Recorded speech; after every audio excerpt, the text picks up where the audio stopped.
Dear students, in this lecture video, we studied about the die-line oscillations.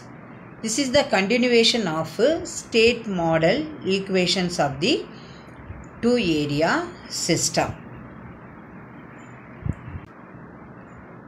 Students, in the previous lecture video, under state space model for two-area system, the system state matrix is 9 into 9 matrices for two-area system with the automatic generation control. In the die-line oscillation derivation, we made some simplification. Finally, we get a fairly good idea of the effect of the system parameters on the dynamic response. Dynamic response means the parameter changes with respect to time. Okay. Now, some assumption we have to made, and then you have to simplify the two area system stat matrices. Then finally we get the equations for die-line oscillations. What are the assumptions? Three assumptions made. The first one is neglect turbine and governor time constants.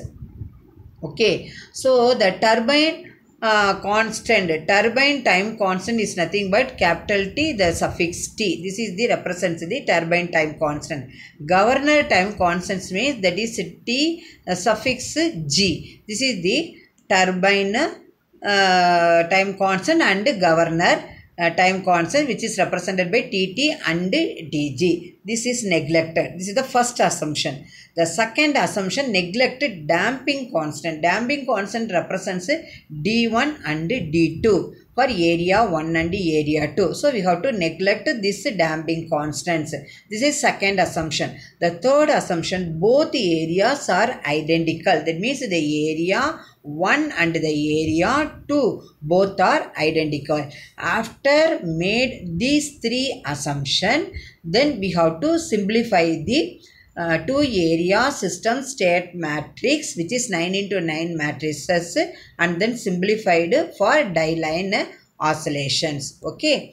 Now you see the equations after the assumption consideration and then simplification. Okay, the del P M1 of s equal to minus del omega 1 of s divided by r. That is equation number 10, because after the continuation of 9th equation in the previous lecture video of state space equations of the two area system. Okay, so the previously the two area system, the del M1 of s is nothing but what that means, that is the del P reference 1. Del P reference 1 of s minus 1 by r into del omega 1 of s. Okay, into that is the turbine 1 divided by 1 plus s into T1. This is the equation, previous equation. This equation is nothing but the del P1. That means without consider assumption, the del P M1 of s is nothing but the 1 divided by 1 plus s into T, that is T1 into del P reference 1 minus 1 by r into del omega 1 of s divided by r. Okay, this is the del P1. Now we are assumption what that means, the turbine time constant is 0. So therefore this term goes to 0. Okay, finally we are getting 1 by minus 1 by r. This minus 1 by r into del omega 1 of s divided by r. Okay, this is equation. Then similarly the del P M2 of s, this is the output, mechanical output of turbine for the area 2, that is equal to minus 1 by r into del omega 2 of s. This is the equation number 11. Okay, and then now the del omega 1 of s equal to 1 divided by 2 hs. Okay, because actually the generator plus load model, what is the equation? 1 divided by 2 hs plus D. Okay, so the two H's is the generator model, D is the load model, the total together is the power system model. In this case, we assumption is D1 and D2 0. So therefore this term goes to 0. So therefore finally del omega 1 of S for area 1 divided by 2 H's into del P M1 of S minus del P L1 of S minus del P12 of S. Okay, this is equation number 12. Okay, now you see the equations. Again, the del omega 1 of S, that is equal to, that means the substituting, that is the P M1 of S value, substituting in the del omega 1 of S equation. Finally, we get del omega 1 of S equal to 1 divided by 1 plus 1 divided by 2 or H's into minus del P L1 of S minus del P12 of S. The del P1 is nothing but the die line power B, then suffix die. This is the die line power only. Okay, divided by 2 H's. This is equation number 13. Okay, similarly we have to get del omega 2 of S equal to 1 divided by 1 plus 1 divided by 2 or H's. R is nothing but the speed regulation of the generator, that is equal to minus del P L2 of S plus del P12 of S divided by 2 H's. This is equation number 14. Okay, now you see the equation, that is the die line power, that is the power interchange between area 1 and 2, that is del P12 of S equal to T divided by S. That is the T is nothing but the torque. And normally power is nothing but the torque into omega. So therefore the torque is nothing but what? Power, that means divided by omega only. So therefore here the same rule you can apply here, and all power is equal to torque into omega only. So therefore that is the power del P12 of S. This is the torque into omega. So therefore T divided by S into del omega 1 of S minus del omega 2 of S, that is equal to T divided by S into 1 divided by 1 plus 1 divided by 2 or H's into 1 divided by 2 H's into del PL2 of S minus del PL1 of S minus 2 del P12 of S.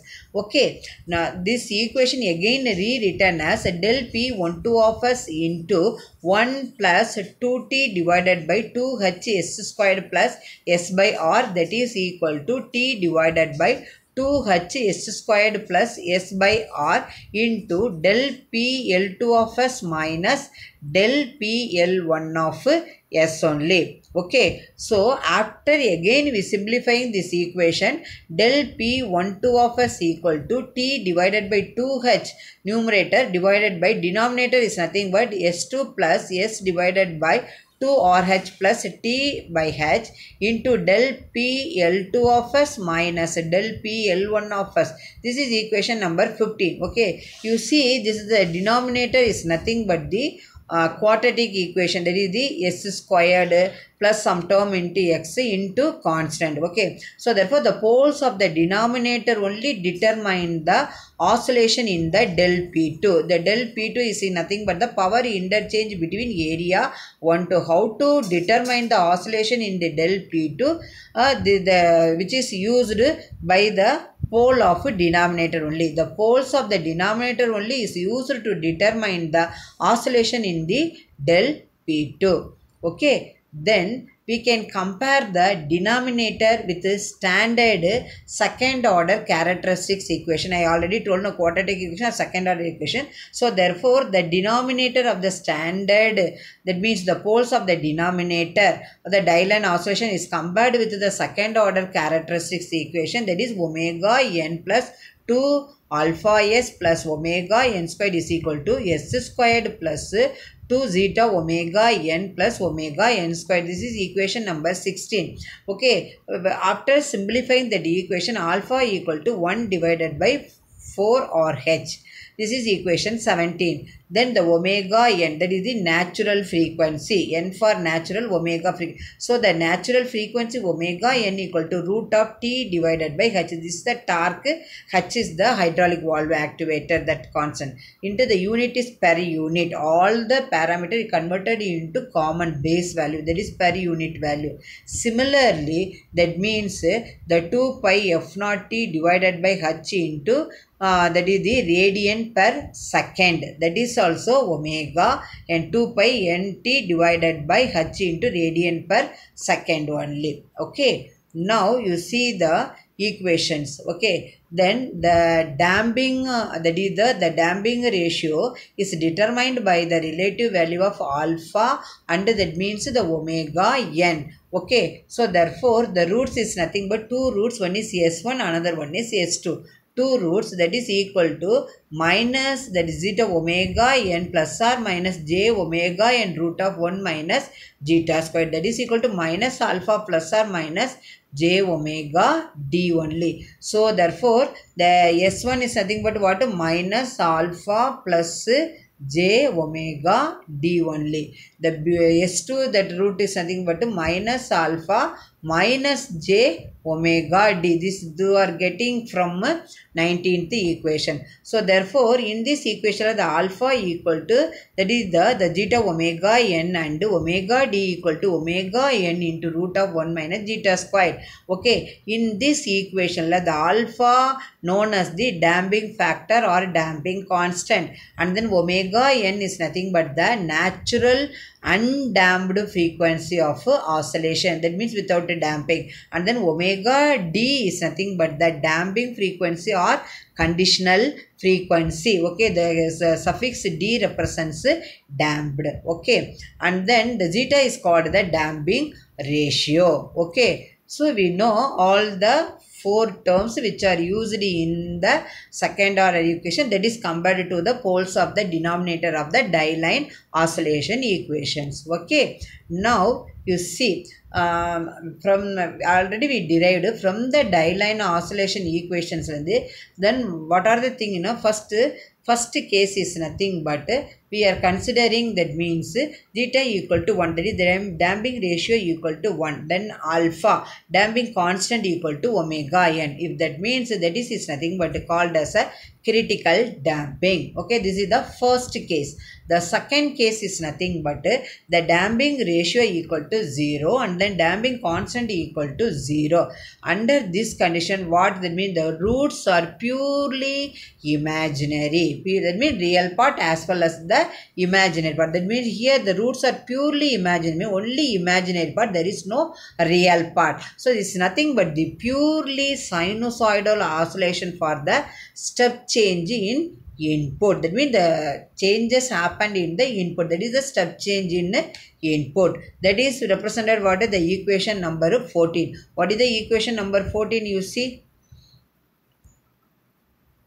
equation 14 now. This is the equation 14. Okay, so equation 14 what is? Del omega 2 of s equal to 1 divided by 1 plus 1 divided by 2 or hs into del pl of 2s plus del p12 of s divided by 2h. This is the 14. In this equation length, now you see the case 2.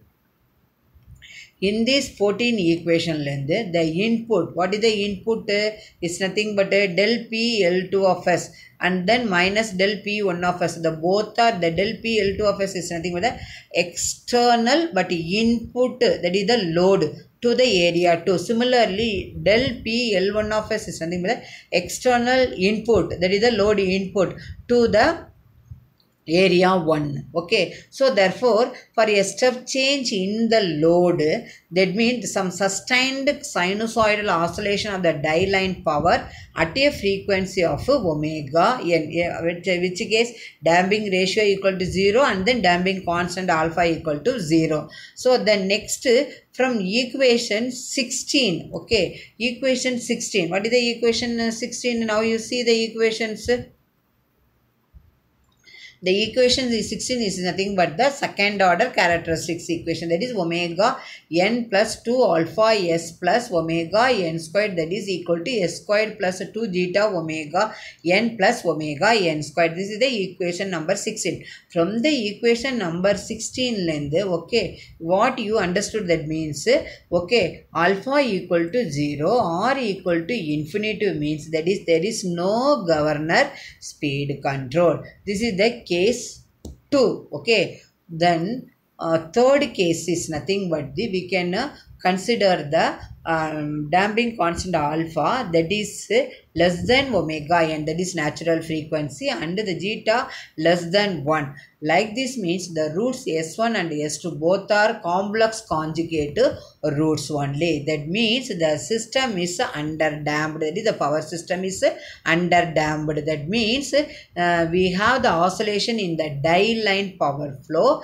which have a frequency omega d, which is represented in the equation 19 only. So therefore the time constant of the system is 1 divided by alpha. Alpha is nothing but the damping constant of the two area system. Okay, now you see, suppose the when then alpha, that is that damping constant that is greater than natural frequency omega n, that is represented over damped. Okay, if less than means under damped, if greater than means over damped. So therefore the both roots are real. That means the s1 and the s2 both roots are real only. So now what is the analysis is only approximate only. That means it is helpful in knowing the effect of the choice of the parameters and the stability of the system only. Okay, now we have to consider the damping, that means constants of the load. Okay, and also the damping that is the ratio d also. Then the alpha is modified as alpha equal to 1 divided by 4h into d plus 1 by r. Okay, the d is nothing but what? That is the damping constant. Here the alpha also is nothing but modified. That means alpha, before alpha is equal to what?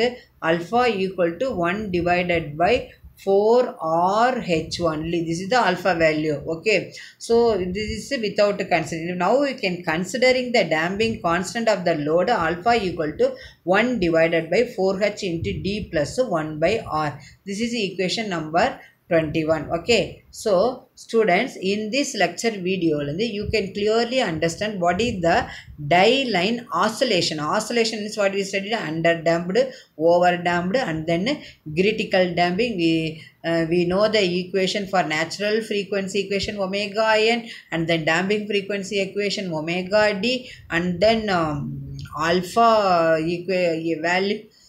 values and then d values, everything and all. After getting the roots s1 and s2, based on this, that means value, we can 4 cases we have to consider.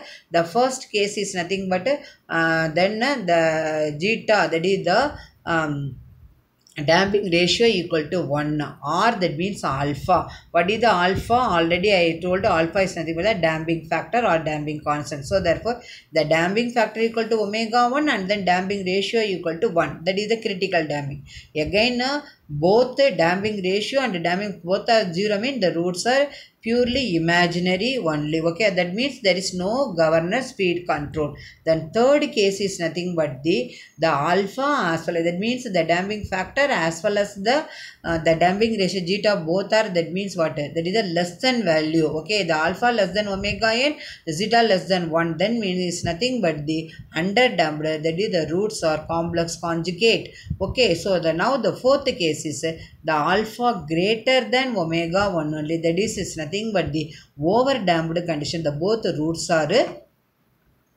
real. So therefore that means the finally the damping constant you can considering mean the alpha equal to 1 divided by 4h d plus 1 by r. Then without considering damping constant of the load, the alpha value equal to 1 divided by 4h r only. Okay, that means that this d term goes to 0 only. So dear student, I hope that in this lecture video you clearly understand that the derivation of the die line oscillation. First first that means you already know the two area system with the automatic generation control block diagram. From this length we already derived the equation for the state equation, that is 9 into 9 matrix. After that we can made 3 assumption, then we can simplify that equations. Finally we get the die line oscillations. Thank you students for watching this video.